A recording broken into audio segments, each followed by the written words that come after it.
আপনারা যদি মনে করে থাকেন যে সচিবালয়ে বসে আপনারা হচ্ছেন ধানমন্ডি 32-এর সাথে এবং ভারতের সাথে আপনাদের সুসম্পর্ক বিদ্যমান থাকবে, তাহলে আপনার আওয়ামী লীগকে যেভাবে বাংলাদেশ থেকে অপ্রাসঙ্গিক করে দেওয়া হয়েছে ঠিক একইভাবে আপনাদেরকে অপ্রাসঙ্গিক করে দেওয়া হবে। আপনারা জানেন চলমান আমাদের দেশে বেশ কিছু ঘটনা ঘটেছে। ঘটনার পরিপ্রেক্ষিতে সার্বিকভাবে আমরা বিষয়গুলো নিয়ে কথা বলবো।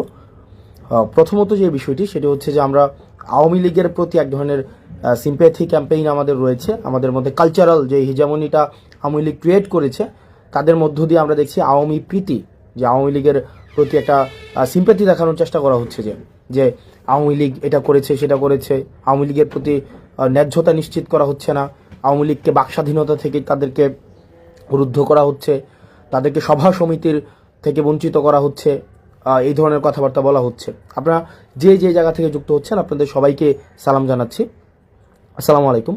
তো দেখেন, আপনাদের যেটা বলা হচ্ছে এটা হচ্ছে আওয়ামী লাস্ট যে কার্ড রয়েছে, আওয়ামী লীগের সর্বশেষ যেই অস্ত্রটা, সেটা হচ্ছে এই কালচারাল হিজেমনি। এই যে আওয়ামী লীগের কিছু দেখবেন ওই যে ধানমন্ডি কেন্দ্রিক, তারপরে হচ্ছে আপনাদের এফডিসি কেন্দ্রিক কিছু ইস্যু ছিল, যে আওয়ামী লীগ সেগুলোকে নিয়ন্ত্রণ করে, কালচারাল জায়গাটাকে নিয়ন্ত্রণ করে সেখানে আওয়ামীফিকেশন করা হয়েছে। এই আওয়ামীফিকেশন করার পরে আওয়ামী লীগের লাস্ট যে ট্রাম্প কার্ড সেটা হচ্ছে এই কালচারাল হিজামনি দিয়ে চেষ্টা করছে। আপনাদেরকে একটা জায়গায় স্পষ্ট করতে চাই, আওয়ামী লীগ কোনো রাজনৈতিক দল না। আওয়ামী লীগের যেই ইন্টারপ্রিটেশনটা যেটা হয়েছে, আওয়ামী লীগ কোনো রাজনৈতিক দল না। আওয়ামী লীগ হচ্ছে একটা ফেসিবাদী শক্তি। এই ফেসিবাদী শক্তির একটা হচ্ছে ফেসিবাদী সংগঠন রয়েছে। তাদের যে ভিত্তিটা, সেই ভিত্তিটা হচ্ছে এটা মিথ্যার উপরে প্রতিষ্ঠিত, এবং তাদের যেই হচ্ছে ব্যাকগ্রাউন্ড, তাদের যেই প্রচারণা, এটা হচ্ছে মিথ্যা। তাদের ম্যানিফেস্টো হচ্ছে মিথ্যা এবং প্রপাগান্ডা। তাহলে আওয়ামী লীগ যে বিষয়টা, সেটা হচ্ছে আওয়ামী লীগ কোনো রাজনৈতিক দল না। আওয়ামী লীগ হচ্ছে একটা ফেসিবাদী সংগঠন, যাদের মূল জায়গাটা সেটা হচ্ছে মিথ্যা এবং প্রপাগান্ডা। এই মিথ্যা এবং প্রপাগান্ডার উপরে তাদেরকে সাপোর্ট দেওয়ার মতো একটা অভিজাততন্ত্র রয়েছে, একটা অভিজাততন্ত্র বা অলিগার্ক শ্রেণী। এই অলিগার্ক শ্রেণীটাই হচ্ছে আওয়ামী লীগকে কিন্তু এতদিন পৃষ্ঠপোষকতা দিয়েছে, এবং এই অলিগার্ক শ্রেণীর সাথে আওয়ামী লীগের একটা রিসিপ্রোক্যাল সম্পর্ক ছিল, যে আওয়ামী লীগ তাদেরকে ফেসিলিটেট করেছে। আপনি 10-12টা কোম্পানি, 10-12টা গোষ্ঠী তাদেরকে ফেসিলিটেট করেছে, এবং আওয়ামী লীগকে তারা ফেসিলিটেট করেছে। এবং দিন শেষে যেটা হয়েছে, আওয়ামী লীগ একটা জনবিবর্জিত একটা দলে সেখানে পরিণত হয়েছে। নচেত 5ই আগস্টে যে ঘটনা ঘটেছে, আপনারা দেখেছেন যে আওয়ামী লীগের বলেছে যে এশিয়া মহাদেশের সর্ববৃহৎ সংগঠন, আওয়ামী লীগের সাথে আরও সম্পৃক্ত যে সংগঠনগুলো রয়েছে, তা সত্ত্বেও কিন্তু একটা মানুষকেও রাস্তায় পাওয়া যায়নি যে আওয়ামী লীগকে ডিফেন্ড করার মতো, একজনকেও পাওয়া যায়নি। তা আওয়ামী লীগের সাথে বেসিক্যালি যে সম্পর্কটা ছিল সেটা হচ্ছে স্বার্থের সম্পর্ক। এখন এই ফেসিবাদ পরবর্তী সময় আওয়ামী লীগ তো এই দীর্ঘ 1.5 দশকেরও বেশি সময় ধরে আপনার ন্যূনতম আপনার যেটাকে বলি যেই মৌলিক অধিকার ছিল, নাগরিক অধিকার ছিল, এই নাগরিক অধিকার পর্যন্ত কিন্তু আওয়ামী লীগ আপনাকে দেয়নি। আওয়ামী লীগ একটা নাগরিক যেই অধিকার রয়েছে, আপনাকে নাগরিক হয়ে ওঠার সুযোগ দেয়নি। আওয়ামী লীগ আপনাকে প্রজা বানিয়ে রেখেছিল। একটা মানুষ যে নাগরিক হয়ে উঠবে, নাগরিকের সাথে রাষ্ট্রের কিছু কমিটমেন্ট রয়েছে, নাগরিকের সাথে রাষ্ট্রের কিছু আপনার লিগ্যাল কিছু কমিটমেন্ট রয়েছে। এই কমিটমেন্টের মধ্য দিয়ে জনগণ নাগরিক হয়ে ওঠে। আওয়ামী লীগ কিন্তু একটা মানুষকে নাগরিক হিসেবে কখনোই স্বীকৃতি দেয়নি। আওয়ামী লীগ প্রজা বানিয়ে রেখেছে এই দীর্ঘ 1.5 দশকের বেশি সময় ধরে। এখন আজকে এই 1.5 দশকের বেশি সময়ের পরে আমরা যেটা হচ্ছে যে আওয়ামী লীগের সাথে আমাদের সম্পর্কটা কেমন হবে। আওয়ামী লীগের সাথে আমাদের সম্পর্কটা দেখেন, আমরা এই বিষয়টা খুবই স্পষ্ট যে আমরা পোস্ট আওয়ামী সিচুয়েশন এখন রয়েছে। আওয়ামী লীগ বর্তমান বাংলাদেশে অপ্রাসঙ্গিক। আওয়ামী লীগ বর্তমান বাংলাদেশে যদি প্রাসঙ্গিক থাকতোই তাহলে 5ই আগস্ট হতো না। আপনি দেখেন যে ধানমন্ডি 32 আওয়ামী লীগের কিবলা বলা হয়, আওয়ামী লীগের তীর্থস্থান বলা হয়। এই যে আওয়ামী লীগের তীর্থস্থানকে মানুষ স্বপ্রণিধিতভাবে আপনাদের ভেঙে ঘুরিয়ে দিয়েছে। আপনি পেয়েছেন আওয়ামী লীগের কাউকে যে এটাকে আটকানোর জন্য? কাউকে পান নাই, একজনকেও পান নাই। এখন দেখেন আওয়ামী লীগের যে মিডিয়া সন্ত্রাস রয়েছে, বট বাহিনী রয়েছে, আওয়ামী লীগ যে আপনার 260 বিলিয়নের বেশি টাকা বিদেশে পাচার করেছে, সেগুলোর অর্থায়নে এখনো পর্যন্ত কিন্তু এই রাষ্ট্রের এগেনস্টে ষড়যন্ত্র অব্যাহত রয়েছে। আপনার আমার জায়গা থেকে আমাদের একটি বিষয় খুবই স্পষ্ট করতে হবে। আমরা 2টা দলে আমাদেরকে ভাগ করে নিতে হবে। এক হচ্ছে নির্যাতক এবং নিপীড়ক। একটা হচ্ছে নির্যাতিত এবং নিপীড়ক, এই দুই দলে ভাগ। একটা হচ্ছে নির্যাতক এবং হচ্ছে কি এবং হচ্ছে নিপীড়িত, দুইটা শ্রেণীতে ভাগ। আমরা ছিলাম নির্যাতিত, নিপীড়িত, আর আওয়ামী লীগ হচ্ছে কি নির্যাতক এবং নিপীড়ক। এবার আসেন, এই নির্যাতক এবং নিপীড়কের এই একটা ক্লাসে কে পড়তেছে, একটা ক্লাসে আওয়ামী লীগ পড়তেছে। আর নির্যাতিত এবং নিপীড়িতর ক্লাসে কে পড়তেছে, নির্যাতিত এবং নিপীড়িত যারা যারা ছিল এই দীর্ঘ 1.5 দশকের বেশি সময় ধরে, তাদের মধ্যে দেখবেন বিএনপি ছিল, বাংলাদেশ জামাতে ইসলামী ছিল, এবং অন্যান্য ফেসিবাদ বিরোধী যে রাজনৈতিক যে দলগুলো তারা ছিল, তারা সবাই হচ্ছে নির্যাতিত এবং নিপীড়িত। অন্যদিকে নির্যাতকের ভূমিকায় কে ছিল, নির্যাতকের ভূমিকায় আওয়ামী লীগ ছিল। সুতরাং সেই জায়গা থেকে এখনো পর্যন্ত আমাদের যে লড়াইটা, পোস্ট আওয়ামী লীগ পরবর্তীতে আমাদের যে লড়াইটা, এই লড়াইটা কিন্তু বিএনপির সাথে আমার লড়াই না, বাংলাদেশ জামাত ইসলামের সাথে আমার লড়াই না, বরং আমাদের এখানে ক্লাসিফিকেশনটা খুবই স্পষ্ট। সেটা হচ্ছে যে নির্যাতকের বিরুদ্ধে আমাদের নির্যাতিতদের লড়াই। অর্থাৎ এই যে দীর্ঘ 1.5 দশকের বেশি সময় ধরে যারা নির্যাতিত হয়েছে, তারা একত্রিতভাবে আওয়ামী লীগের বিরুদ্ধে তাদের লড়াইটা অব্যাহত রাখবে। এবং 5ই আগস্ট পরবর্তী যে বাংলাদেশে রয়েছে, এই বাংলাদেশে এই নির্যাতিত শ্রেণীটা বা যেই মজলুম শ্রেণীটা, তাদের মধ্যে মতপার্থক্য থাকতে পারে, তাদের মধ্যে পলিসি ডিসকাশন হবে, তাদের মধ্যে টেবিল টক হবে, তাদের মধ্যে বিভিন্ন বিষয়ে ডিসএগ্রিমেন্ট হবে, তাদের মধ্যে এই জিনিসগুলো অব্যাহত থাকবে। কিন্তু নিপীড়ক এবং নির্যাতকের ভূমিকায় যে আওয়ামী লীগ ছিল, এই আওয়ামী লীগ 5ই আগস্ট পরবর্তী বাংলাদেশে কোনো অর্থেই প্রাসঙ্গিক নয়। এখন আসেন আওয়ামী লীগ, আপনি একটা জিনিস দেখবেন, এই যে দীর্ঘ 1.5 দশকে আওয়ামী লীগ যে নির্যাতন নিপীড়ন করেছে, আপনি দেখেন তো, আপনি খুব পাশের একজন ছাত্রলীগের একটা ছেলে বা আওয়ামী লীগের একটা ছেলের সাথে কথা বলে দেখেন, তাদের মধ্যে ন্যূনতম আপনার সরি ফিলিংস নাই, অ্যাকনোলেজমেন্ট নাই, তাদের মধ্যে কোনো ধরনের, আপনি অপরাধ যদি ক্ষমা করতে হয়, আগে আপনাকে স্বীকার করতে হবে এটা একটা অপরাধ ছিল, একটা ক্রাইম ছিল, আমি এই ক্রাইমটা করেছি, এই স্বীকৃতিটা অন্তত আপনাকে দিতে হবে। আপনি দেখেন Awami League as a party, fine, Awami League as a party হিসেবে তাদের মধ্যে এই ফিলিংসটা নাই, বা আওয়ামী লীগের যারা নেতাকর্মী রয়েছে তাদের মধ্যেও কিন্তু এই ফিলিংসটা নেই, একটা মানুষের মধ্যেও কিন্তু এই ফিলিংসটা নাই। বরং এত মানুষকে হত্যা করার পরেও তারা এখনো পর্যন্ত হুমকি ধামকি হচ্ছে দেখে নেওয়া হবে, তুলে নেওয়া হবে, একদিন সময় আসুক তোদেরকে মেরে ফেলা হবে, তোদেরকে বাসায় থাকতে দেওয়া হবে না, এই জিনিসগুলো কিন্তু এখনো পর্যন্ত অব্যাহত রেখেছে। অর্থাৎ এত বড় একটা এত নির্যাতন নিপীড়নের পরে 2000 মানুষকে হত্যা করেছে শুধুমাত্র ক্ষমতা টিকিয়ে রাখার জন্য, তিনটি ইলেকশনকে, গণতন্ত্রকে গলা টিপে হত্যা করা হয়েছে। এরপরেও কোনো ধরনের আওয়ামী লীগ থেকে কোনো ধরনের রিগ্রেট নাই, আওয়ামী লীগ থেকে এই পর্যন্ত একটা সরিফিল পর্যন্ত করা হয়নি এ পর্যন্ত। যেমন আপনি আমার কমেন্ট সেকশনে গেলে দেখবেন যে আওয়ামী লীগের মধ্যে আমরা সেই ভীতিটাই সঞ্চার করতে পারি নাই। যেমন দেখেন আপনি জাস্ট 5ই আগস্ট পূর্ববর্তী সময় দেখেন, একটা কমেন্ট করার সময় আমাদের কি পরিমাণ চিন্তা করতে হতো, কমেন্ট দেখে দেখে বাসা থেকে তুলে নিয়ে যাওয়া হতো।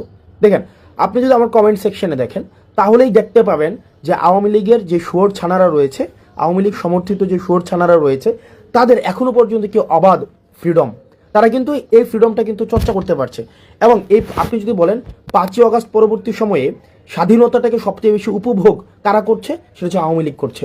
কারণ আওয়ামী লীগের কমেন্ট করতে তাদের ভয় পেতে হচ্ছে না যে তাদেরকে বাসা থেকে উঠিয়ে নিয়ে আসা হবে। এই কারণে তারা তাদের জায়গা থেকে তারা মানে গ্যাদার্সে নির্বিঘ্নে তারা কিন্তু ভয় ভীতি বা তারা তাদেরকে যে একটা আমাদেরকে সবসময় যে এটা করে ফেলবো সেটা করে ফেলবো, এই জিনিসটা কিন্তু অব্যাহত রেখেছে। সুতরাং এই 5ই আগস্ট পরবর্তীতে আপনার আওয়ামী লীগকে যদি আমি আওয়ামিফিকেশন না করতে পারি, আপনি আজকেই দেখেন আজকের ঘটনা, আজকে বেনজির কি বলেছেন, আজকে বেনজির বলেছেন যে প্রশাসন এবং পুলিশের আপনার সিংহভাগ, উনি সংখ্যাটা উল্লেখ করেছেন 90 ভাগের বেশি হচ্ছে আওয়ামী লীগ আপনার। এবং আওয়ামী লীগ যদি সংগঠিত হয় তাহলে পুলিশ তাদেরকে প্রোটেকশন দেবে। সো আওয়ামী লীগের নেচারটা, আওয়ামী লীগের খাসিলিয়ত, আওয়ামী লীগের যে চরিত্র, আওয়ামী লীগের যে মনন, আওয়ামী লীগের যে মনস্তত্ত্ব, এই মনস্তত্ত্বের ঊর্ধ্বে আপনাকে যাইতে হবে।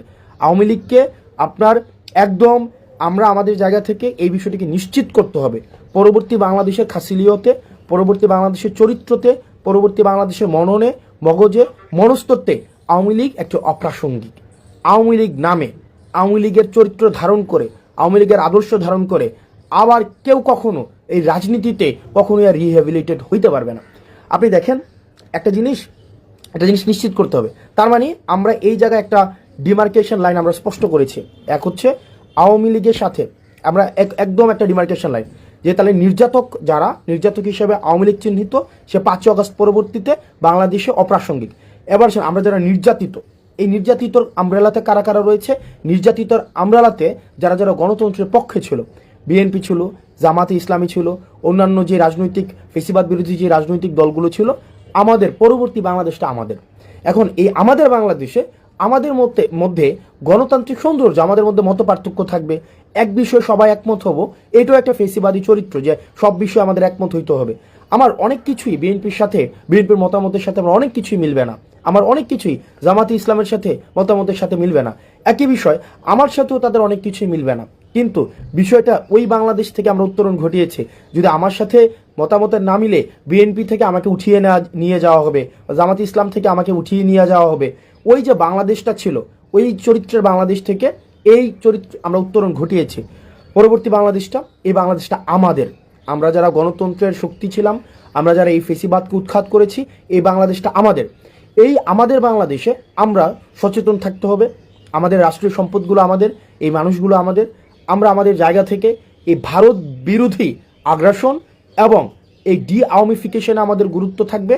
আমরা ভারত বিরোধী আগ্রাসনের আমরা আর কোনোভাবে বাংলাদেশে একটা সেফ হাউস হইতে দিব না, এবং আওয়ামিফিকেশনের আর বাংলাদেশে কোনো ধরনের আর সুযোগ থাকবে না। আর বাকি এই বাংলাদেশ বিনির্মাণের ক্ষেত্রে, নতুনভাবে বাংলাদেশ বিনির্মাণের ক্ষেত্রে, যেই বাংলাদেশের জন্য দীর্ঘ 1.5 দশকের বেশি সময় ধরে, একদম 71 পরবর্তী সময় ধরে আমাদের এক প্রতিনিয়ত আমাদের যে সংগ্রামটি অব্যাহত রয়েছে, সেই সংগ্রামটি থাকবে। তবে সেই ক্ষেত্রে আমাদেরকে একটি জিনিস নিশ্চিত করতে হবে যে কোনো ধরনের জাতীয় সম্পদের আমরা কোনো ক্ষতি করব না। এখন দেখেন, পৃথিবীতে এমন কোনো জায়গায় নাই যেখানে ফেসিবাদকে নির্মূল করা হয়েছে কিন্তু ফেসিবাদের প্রতীকগুলো রেখে দেওয়া হয়েছে। সুতরাং এই যে ধানমন্ডি 32টা, সেটা 5 আগস্টে এটা হচ্ছে একদম ধূলিসাৎ করে দেওয়ার কথা ছিল। 5 আগস্টে এটা ঘৃণাস্তম্ভে পরিণত করার কথা ছিল, সেটি পরবর্তীতে এসে মানুষ স্বতঃস্ফূর্তভাবে করেছে। এখন বর্তমানের জায়গায় আমাদের যে দায়িত্বটি হবে সেটি হচ্ছে আমাদের এই বাংলাদেশটাকে বিনির্মাণ করতে হবে, যেখানে নানা মতের এবং নানা পথের সেখানে মানুষের জায়গা হবে। সেখানে যারা নির্যাতিত ছিল এতদিন তাদের জায়গা হবে, আর নির্যাতক যারা এবং নিপীড়ক যারা, তাদের আগে বিচার নিশ্চিত করতে হবে। আওয়ামী লীগের বিচার নিশ্চিত করতে হবে। আওয়ামী লীগকে পলিটিক্যালি, এই আদর্শ নিয়ে পলিটিক্যালি ফাংশন আর কোনোভাবেই কখনোই করতে দেওয়া হবে না। আমাদের পরবর্তী বাংলাদেশটা আমাদের। যারা নির্যাতিত ছিল, ইন জেনারেল যারা নির্যাতিত ছিল, আমাদের পরবর্তী বাংলাদেশটা আমাদেরকে গঠন করতে হবে। আমাদের মনে রাখতে হবে এই তরুণদের যেই আমাদের জোশ রয়েছে এবং আমাদের প্রবীণদের যে হোশ রয়েছে, আমাদের তরুণদের জোশ এবং প্রবীণদের হোশ, এই দুইটা সংমিশ্রণে আমাদের পরবর্তী বাংলাদেশ গঠিত হবে। তরুণদের বুদ্ধিদীপ্ত এবং তেজদীপ্ত যে ভূমিকাটি রয়েছে, প্রবীণদের যে বুদ্ধিদীপ্ত ভূমিকাটি রয়েছে, সেটির সংমিশ্রণে পরবর্তী বাংলাদেশ আমাদের বিনির্মাণ হবে। এবং একটি বিষয় নিশ্চিত করতে হবে, আমরা আওয়ামী লীগকে রাজপথে আমাদের প্রতিহত করতে হবে। আওয়ামী লীগ পরবর্তী বাংলাদেশে পলিটিক্যালি ফাংশন করবে না, কখনোই করবে না। আমাদেরকে তাদেরকে আগে সরিফিল করতে হবে, তাদের বিচারের সম্মুখীন করতে হবে, বিচার প্রক্রিয়ার মধ্য দিয়ে আওয়ামী লীগকে নিষিদ্ধ করতে হবে। এর পরবর্তীতে আওয়ামী লীগের যেই অন্যান্য যে সমর্থক রয়েছে, আওয়ামী লীগের তো একটা সমর্থক একটা অংশ রয়েছে, রিকনসিলিয়েশন প্রক্রিয়ার মধ্য দিয়ে তারা কিভাবে সমাজের মূলধারায় ফিরতে পারে সেটি আলোচনা সাপেক্ষে নির্ধারিত হবে। সে পর্যন্ত আমাদের একটি বিষয় নিশ্চিত করতে হবে, যেটি বারবার বলছি, এই বাংলাদেশটা আমাদের। এই বাংলাদেশটা আমাদেরকে ধারণ করতে হবে, এই ভূখণ্ডটাকে আমাদেরকে ধারণ করতে হবে। আমরা স্টেট বিল্ডিং করতে পারি নাই, আমরা নেশন বিল্ডিং করতে পারি নাই, অ্যাজ এ স্টেট হয়ে উঠতে পারি নাই, আমরা কমিউনিটি হয়ে উঠতে পারি নাই, বাংলাদেশি হয়ে উঠতে পারি নাই।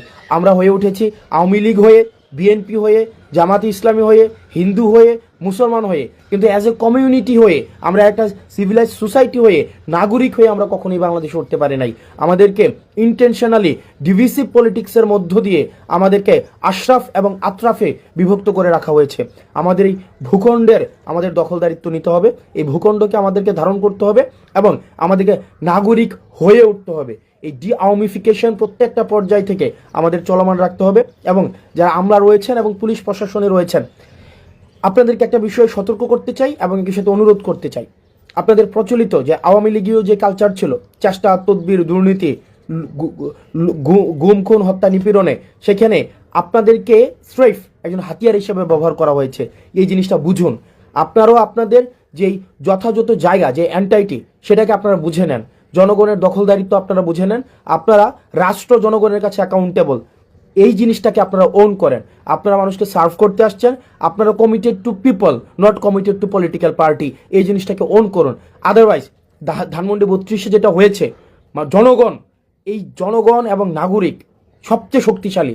রাষ্ট্রের কোনো এজেন্সি, ডিজিএফআই বলেন, আর্মি বলেন, সেনাবাহিনী বলেন, হাসিনা বলেন, গণভবন বলেন, জনগণ থেকে বেশি শক্তিশালী হয়ে কেউ উঠতে পারবে না। জনগণ, জনরোষ থেকে কেউ বাঁচতে পারবে না। সুতরাং এই যে আপনারা আমলা রয়েছেন, আপনারা যদি মনে করে থাকেন আপনাদের যারা এই যে ফেসিবাদী হাসিনা আবার আপনাদেরকে রিহেবিলিটেট করবে, এটা